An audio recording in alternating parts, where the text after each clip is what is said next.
اعوذ باللہ من الشیطان الرجیم بسم اللہ الرحمن الرحیم ربی یسر ولا تعسر وتمم بالخیر۔ سب سے پہلے آپ سے ریکویسٹ ہے کہ اگر آپ نے ابھی تک اس چینل کو سبسکرائب نہیں کیا تو اسے سبسکرائب کریں، لائک کریں، شیئر کریں اور بیل آئیکن لازمی پریس کریں تاکہ آپ کو ہر نئی آنے والی ویڈیو کا نوٹیفیکیشن موصول ہو۔ جزاک اللہ۔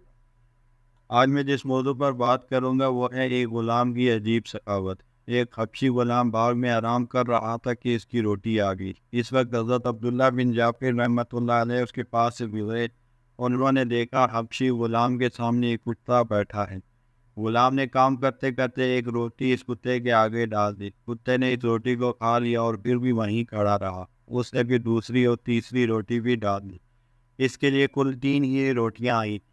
اس نے تینوں کتے کو کھلا دی۔ حضرت جعفر بڑے غور سے یہ ماجرا دیکھ رہے تھے۔ جب تینوں روٹیاں ختم ہو گئی تو آپ نے غلام سے پوچھا تمہاری کتنی روٹیاں روزانہ آتی ہیں؟ اس نے بتایا کہ 3 آیا کرتی ہیں۔ حضرت عبداللہ بن جعفر رحمۃ اللہ علیہ نے پوچھا پھر تینوں کیوں کتے کو کھلا دی؟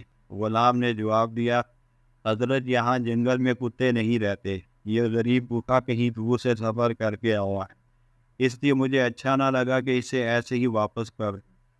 انہوں نے پوچھا پھر تم آج کیا کھاؤ گے؟ یہ سن کر غلام نے کہا 1 دن کا فاقہ کر لوں گا، یہ کوئی ایسی بڑی بات نہیں۔ حضرت جعفر رحمۃ اللہ علیہ نے دل میں کہا لوگ مجھے کہتے ہیں بہت سخاوت کرتا ہے، لیکن اس غلام کے اثار کے مقابلے میں تو کچھ بھی سبھی نہیں ہوں۔ یہ خیال کر کے وہ شہر گئے، باغ کے مالک سے ملے، اس سے وہ باغ اور غلام خرید۔ پھر غلام کے پاس پہنچے اور اس سے کہا میں نے یہ باغ بھی خرید دیا ہے اور تمہیں بھی، اور میں تمہیں آزاد کرتا ہوں، یہ باغ بھی تمہیں دیتا ہوں۔ یہ سن کر غلام نے کہا کیونکہ آپ کے دل میں میری عزت اور عقیدت سما گئی ہے اور یہ میرے حق میں زہر ہے، اس لیے اب میں آپ سے رخصت ہوتا ہوں، یہ کہا اور وہاں سے چل دیا۔ وآخر دعوانا الحمد للہ رب العالمین۔